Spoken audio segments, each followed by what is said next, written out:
Bueno, buenas tardes. El día de hoy les vamos a hablar acerca del síndrome de Down. El síndrome de Down es un trastorno genético ocasionado cuando una división celular anormal produce material genético adicional del cromosoma 21. El síndrome de Down se caracteriza por una apariencia física típica, discapacidad intelectual y retrasos en el desarrollo. Además, puede estar asociado también con enfermedades cardíacas o de la glándula tiroides. Vamos a encontrar unas características tanto físicas como cognitivas. Entonces, como características físicas tenemos que tienen bajo tono de los músculos de la boca, lengua y faringe, que es la hipotonía. Van a tener también boca pequeña, tendencia a respirar por la boca debido a las grandes adenoides, hipoplasia maxilar y el paladar, que determina la producción de la lengua. Entonces también vamos a encontrar anomalías internas, principalmente del corazón y del sistema digestivo, que esto tiene defectos del tabique ventricular, conducto arterioso permeable, atresia o estenoides duodenal. También va a haber un bloqueo ligero de las vías nasales y esto va a causar la hiponasalidad. Vamos a encontrar babeo e insuficiencia velofaringea. Entonces vamos a encontrar también las características cognitivas, donde se va a ver afectada más que todo la memoria. Entonces, la memoria se define como la capacidad de almacenar y evocar la información, las acciones y los acontecimientos. Entonces, la memoria se divide en memoria auditiva y memoria visual. La memoria auditiva es la que nos permite recordar las palabras suficientemente largas una vez emitidas. Entonces, ¿qué es lo que pasa con los niños de síndrome de Down? Que si nosotros le pedimos que tome un libro, que vaya a la página 55 y haga los ejercicios numerados con números impares, puede que solo recuerde lo primero que va a hacer tomar el libro. La memoria visual es la memoria operativa para las actividades visoespaciales. Entonces, esto es lo que más se ve afectado en los niños con síndrome de Down.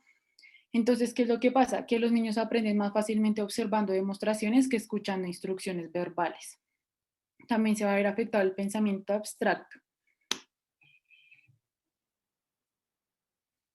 En cuanto a la etiología, entonces, a este tipo de error que les hablé anteriormente, eso se le llama la no disyunción. Por lo general, cuando una célula se divide en dos, los pares de cromosomas se separan de modo que un cromosoma va para una célula y el otro va para la otra célula. ¿Qué es lo que pasa en el síndrome de Down? En la no disyunción ocurre un error en ambos cromosomas del par que van a la misma célula y la otra que no recibe ningún cromosoma de ese par. Entonces, después de una amplia investigación sobre estos errores, varios investigadores descubrieron que en más del 90% de los casos, la copia extra del cromosoma 21 viene del óvulo de la madre, que en aproximadamente el 4% de los casos es el padre el que provee la copia extra del cromosoma 21 a través del espermatozoide, y en el resto de casos el error ocurre luego de la fertilización. Entonces vamos a encontrar tres tipos de trisomías. Entonces está la trisomía 21 completa, que es cuando hay un error durante la formación del óvulo o del esperma, y esto es lo que hace que uno de los dos tenga un cromosoma extra. También va a estar la trisomía, 21 mosaico, donde alrededor del 1% de los casos de síndrome de Down, la mayoría de las células del cuerpo tienen el cromosoma extra, pero algunas no lo tienen. Entonces esto es lo que se llama mosaicismo. Y la trisomía 21 por translocación. Entonces, en este tipo de cambio cromosómico, las células tienen una sola parte de la copia extra del cromosoma 21. Entonces, la parte extra del cromosoma se pega a otro cromosoma y transmite a otras células a medida que las células se van dividiendo. Entonces, esto es lo que causa aproximadamente el 4% de los casos del síndrome de Down. Bueno, con respecto a la epidemiología, la prevalencia del síndrome de Down es 10, es una prevalencia de 10 por cada 10.000 nacimientos vivos.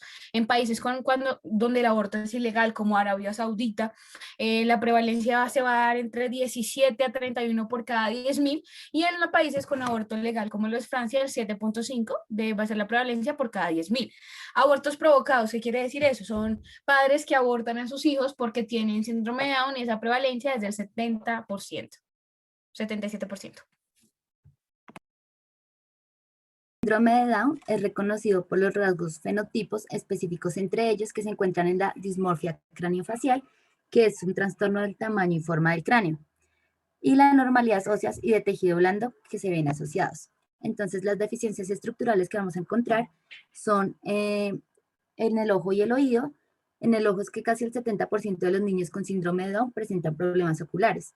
En el oído, el canal auditivo externo puede ser más estrecho, de un 45 a un 50% de los casos. En la nariz se va a cortar puente nasal plano, los senos paranasales pueden ser más pequeños y tener obstruidos sus entradas debido a la hipertrofia de la mucosa. En cuanto a la boca, la cavidad oral es relativamente pequeña, con tendencia a que haya protrusión de salida de la lengua. En la faringe, su principal rasgo es la disminución de su tamaño y las correspondientes vías respiratorias. Se deben a varios factores como la nasofaringe estrecha y la hipertrofia amigdalar. Y la laringe es corta y está colocada algo más cranealmente que lo habitual como consecuencias frecuentes de la hipotonía y la hipoplasia.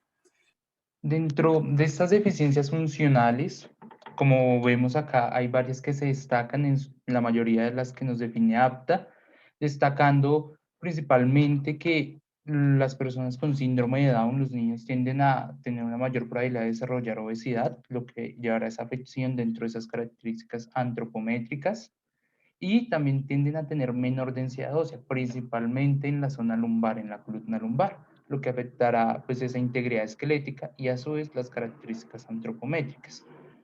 También pues esa hipotonía de la que se hablaba anteriormente afectará varias de las categorías, llevará a una afección funcional dentro del desempeño muscular, dentro de la integridad sensorial, porque pues también se hablaba de que ellos no tienen esa información propioceptiva tan bien desarrollada, y también llevará a esa afección del balance. ¿Por qué? Porque no pueden soportar esas perturbaciones externas de una manera tan eficiente. Y también aumentarán ese rango de movimiento. Aumenta esa probabilidad también de desarrollar lesiones en la piel y también a tener hiporreflexia.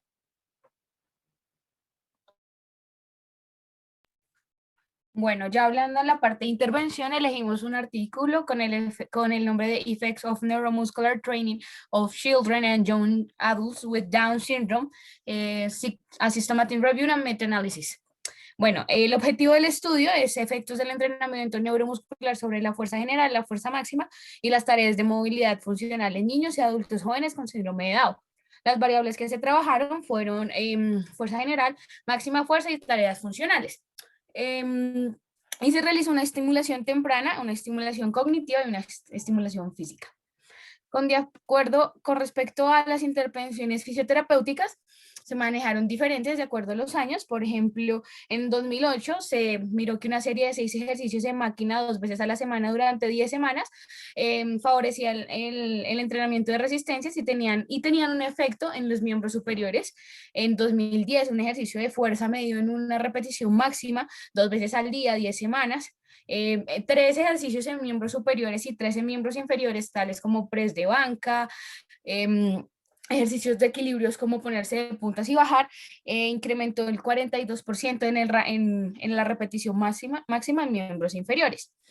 En el año 2011 se trabajó que 75 minutos al día por 5 sesiones, básicamente ejercicios en bicicleta que favorecían el balance y que eso tenía una mejoría en el torque, extensión y flexión de rodilla y además en el descenso de grasa corporal. Además también pues en el 2011 se hicieron entrenamientos de fuerza 2 veces a la semana por 10 semanas, ejercicios como subir o bajar escaleras, sentarse y ponerse de pie, ejercicios que favorecían a la capacidad aeróbica y aparte se ganó pues fuerza, fuerza de flexión en miembros inferiores, en isométricos y en isotónicos.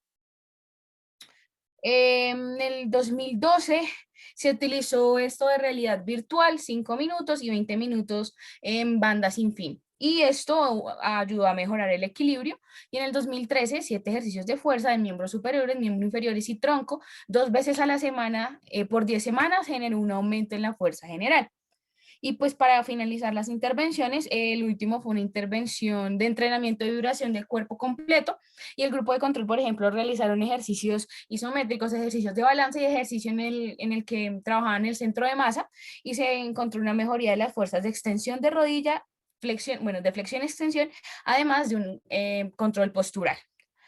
Y pues para finalizar el estudio, hicieron como un backup, unas diferencias significativas en donde se evidenció el efecto general en fuerzas generales, en donde hubo ganancia en la fuerza de flexores y extensores, ganancias en la fuerza como tal, efectos significativos en los extensores, pero todo esto se hacía, digamos que esos trabajando alrededor de 75 grados. Y efectos en la fuerza máxima, en donde mejoró la repetición máxima en press de pierna. Entonces, como conclusión, pues podemos ver que el ejercicio terapéutico tiene grandes efectos en la funcionalidad de los pacientes, de los niños con síndrome de Down. Sin embargo, hay que tener en cuenta factores como los comandos de voz a la hora de explicar los ejercicios, que es muy fundamental para que ellos los entiendan, los comprendan y los hagan de buena manera. Y tener en cuenta el trabajo interdisciplinar, ya que es un síndrome que implica muchas cosas. Entonces, un trabajo indisciplinar e íntegro es lo ideal para tratarlos.